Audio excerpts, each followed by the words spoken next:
Hello and welcome back to another episode of Talk Wargaming. In this video I'm going to be showing you how to paint one of the Age of Sigmar Bloodreavers. Now the guy in front of me here has been painted completely with the Army Painter's range of paints as opposed to the Citadel range, and in this video I'll be showing you how you can recreate this effect. So I'm just going to bring in a miniature that we'll be painting, and as you can see here it's been primed and is ready to be painted. Now instead of using a normal white or black primer, I've instead gone for the Army Painter's one of their colour primers, notably Barbarian Flesh. Now the reason why I've gone for this particular colour is because most of this miniature is actually skin, and it gives us like a really easy way of painting that, and it's also a nice light colour in which to paint areas such as the red and also like the bands around the wrists as well. So first of all, the first colour we're going to need to use is Skeleton Bone, and we'll be using this to paint the wraps around the wrists and as well anywhere else where they may occur. On some miniatures it's around the boots as well.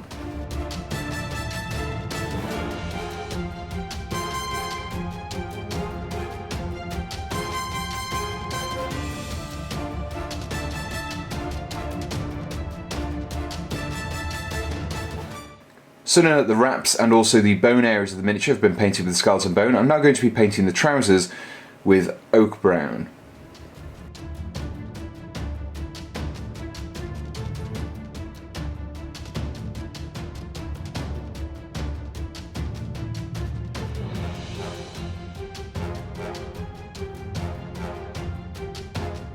So now that the trousers have been completed, I'm now going to be painting the fur on the miniature around the cuffs there and also around the waist, the leather band around the neck there, and also the straps on the weapons as well. And we've been painting these with Monster Brown.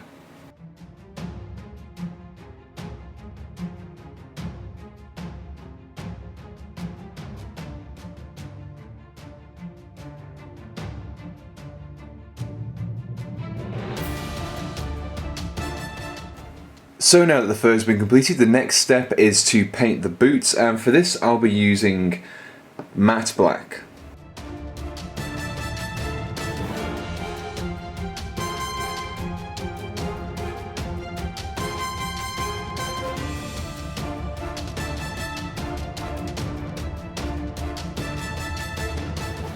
The next step is to base coat the helmet and also the loincloth there with Chaotic Red.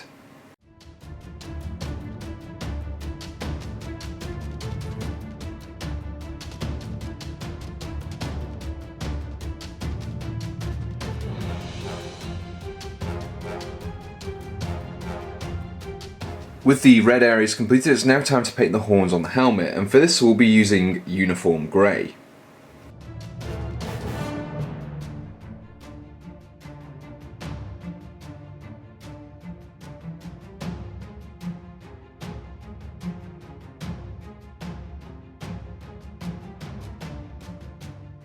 So at this stage all of the base colours have been applied apart from the metallic ones, and it's now time to add a little bit of definition.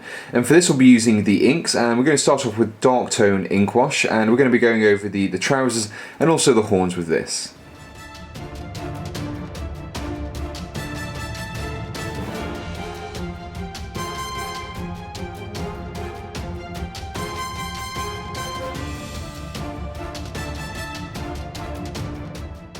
So continuing with the washes, and I'll be painting strong tone over the fur areas and also the strap on the weapon.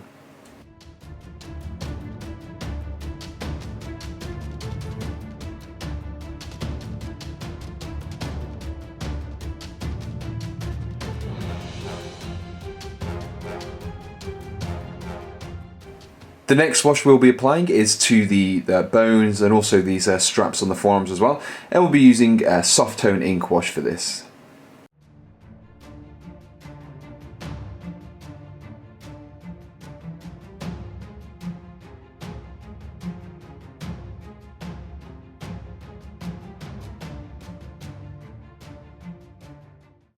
We're now going to be adding some definition to the helmet and also the cloth by using a wash of red tone ink.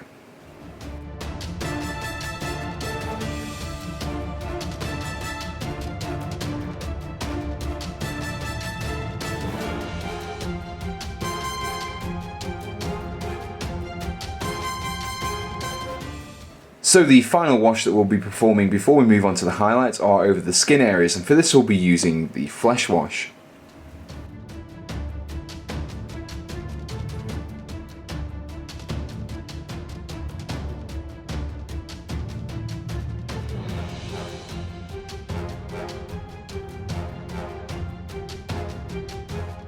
So to kick off the highlighting, I'll be starting with the wraps and also the bone items, and I'll be just kind of thinly painting on the edges of the straps and also the skulls with a thin layer of skeleton bone.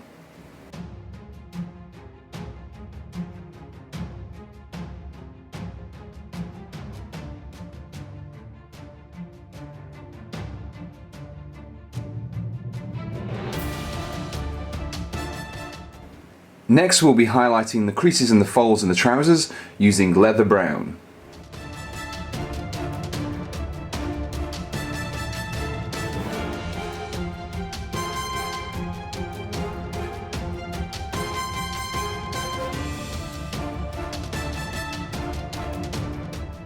I'll next be highlighting the fur areas and also the leather straps on the handle as well, with a 1-to-1 mix of skeleton bone and monster brown.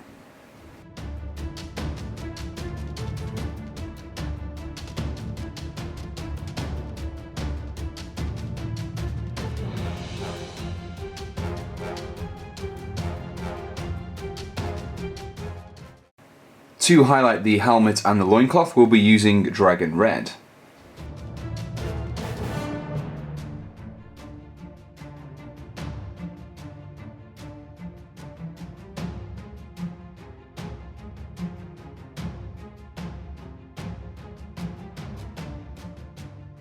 Now, in order to get the red to really stand out on this miniature, we're going to be performing another highlight onto the helmet and the loincloth using pure red. Now, this time we'll just be using on the very corners, such as the very corners of the helmet there, and also the very extreme raised areas of the loincloth as well.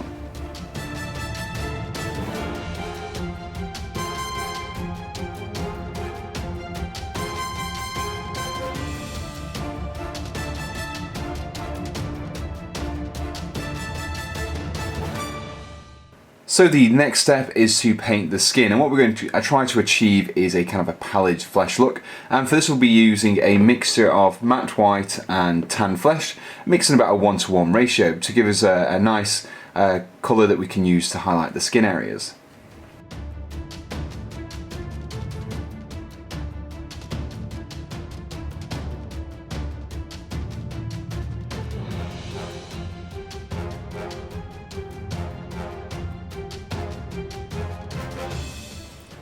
So to complete the painting of the skin, we'll be adding a little bit more matte white to the mix that we made previously, just to lighten up the tone, and just kind of applying a very thin highlight to the very edges of the muscles there.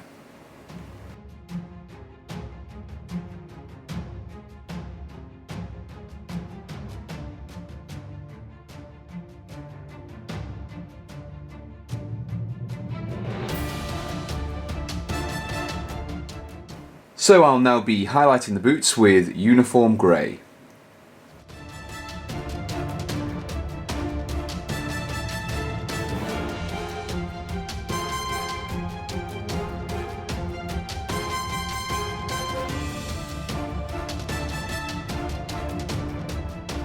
So the final highlight before we move on to the metals will be ash grey, and I'll be applying this to the horns.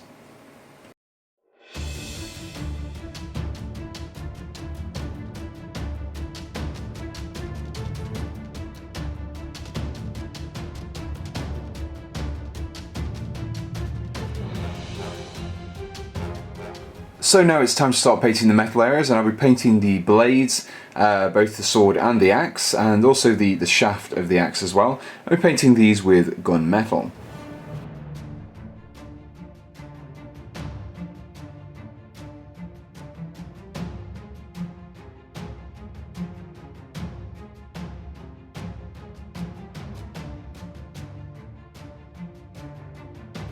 So I'll now be painting the adornments, those on the weapons, the loincloth there, and also the boots. I'll be using weapon bronze for this. It's now time to wash the silver areas of the metal with dark tone.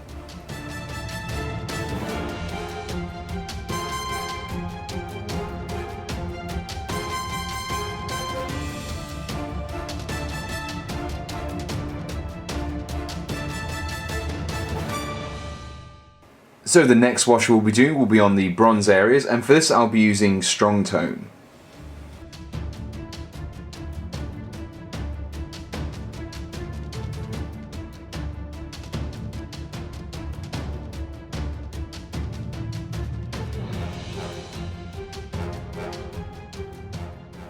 The final step for painting this miniature is to highlight the metal areas, both the silver and the bronze areas, with plate mail metal.